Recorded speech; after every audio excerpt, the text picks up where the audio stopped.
Hi everyone, I am Punya Aggarwal, ACCA affiliate and one of the admins of Being ACCA, and in this video I will be sharing few last minute tips for all my AA and AAA students who are sitting for March attempt exam. I can understand your anxiety, you're stressful for your exam this week, and these are few little things that you can do to maybe calm yourself down and be a little better prepared for the exam. So let's begin. Firstly, please be ready with all of the IFRSs and the IAS. Standards in AA and AAA are very important.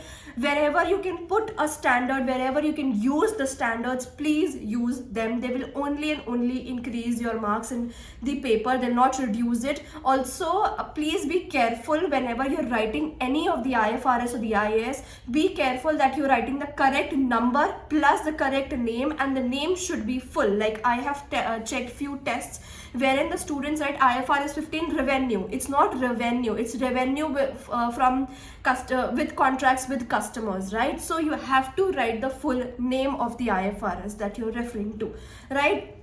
Then talking about second is about your presentation. Presentation is also very important in audit, in AA and AAA both. In AAA you have professional marks. You will be getting your marks upon your presentation skills, answer writing skills, being professional in the paper. In AA also there are no direct marks as for the professionalism for the presentation, but of course if I'm seeing an answer which is presented well, of course I'll be inclined towards that answer and giving more marks to that answer, right? So presentation plays a major role in your answer writing skills. Do not use any shortcuts. Always leave gaps, put like headings whenever you're writing auditors. I know many of the people say that do not waste your time on writing the headings in the audit risk or the internal controls, but I say that it will just take you like 4 to 5 seconds to write those headings, and it will actually impact your paper a lot. Like the examiner will just read the heading and will get to know, okay, you are referring to this risk in the question, right? So that is there. Then always the more you use the wordings from the question, the more you use the figures from the question. If for example there are given that provision for $10 million has been increased, so just use the figures in your answers. It again makes your answer look better, be it substantive procedures, be it audit risk, be it internal controls, whatever, right? Then time management in audit is very important. I cannot just emphasize more upon this time management, because in audit we tend to write a lot. It's not a numerical paper. You have to write everything down, right? So you have to maintain your time management, even if you're doing section B first, because I've seen students doing that first. Please keep a track of time. Aisa na ho ki you lose all your time in section B and you're not left with any time for section A. Section A is equally important as section B. It can make or break your paper. Do not take section A for granted that okay, it is just for 30 marks and 70 number to wahin se aane section B se. No, if for example you by chance got 30 out of 70, your section A can save you from failing the paper, right? So section A is equally important. Now what you can do for the paper is revise the standards, revise the knowledge based questions. There are few questions in audit that you can memorize to some extent. There are knowledge based questions. Of course you do not have to learn. Please, to all the people who have still learned substantive procedures, audit risk, internal controls, please do not go to your exam by learning them. They are no examiner in no way will entertain you, and there have been cases when your result would come nullified because of the same reason that you have learned all of these things, when they are practical driven based questions which are based on the case studies. You cannot learn them, right?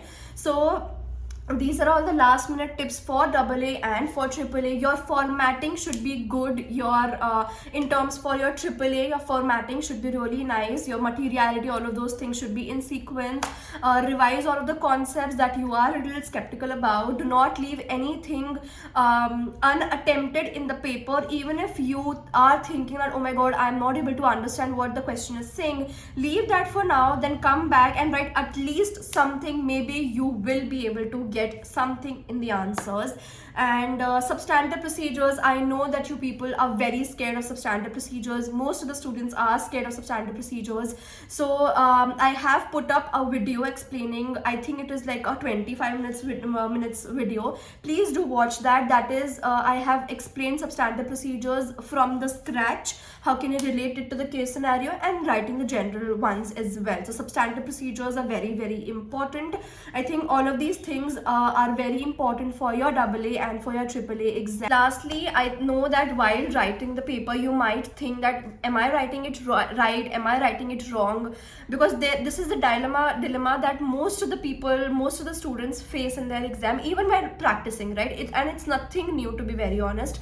But just be confident that you have to relate everything that you're writing to the case study. First thing, everything, if your answer is related to the case study, and your answer, be it audit risk, be it substantive procedures, be it control deficiencies, be it direct controls, whatever you're writing in your answer, if that answer, if that explanation has three basic question answer: first, what; second, how; third, why. If these three things are there in your answer, you are good to go. Plus your how your financial statements are being affected. For example, if you talk about audit risk, right, I'm talking about, for example, there was a legal claim with the company and they had to record a provision which they have not recorded a provision, right, as a provision. So now you'll talk about that this is a risk, and you'll talk about IS 37 provisions, and then you'll end your answer. But if you relate your answer to the financial statements and say that how your financial statements headings will be impacted because of the same, it will be a better formation of the answer, that you will mention that provisions will be understated and assets expenses will be overstated, or your profit will be overstated because of the same. So you have to, whenever you are referring to any of the risk, any of the internal control deficiencies, always see how your financial statement headings are being affected: revenue, profit, expenses, provisions, and non-current assets, liabilities, current liabilities, whatever.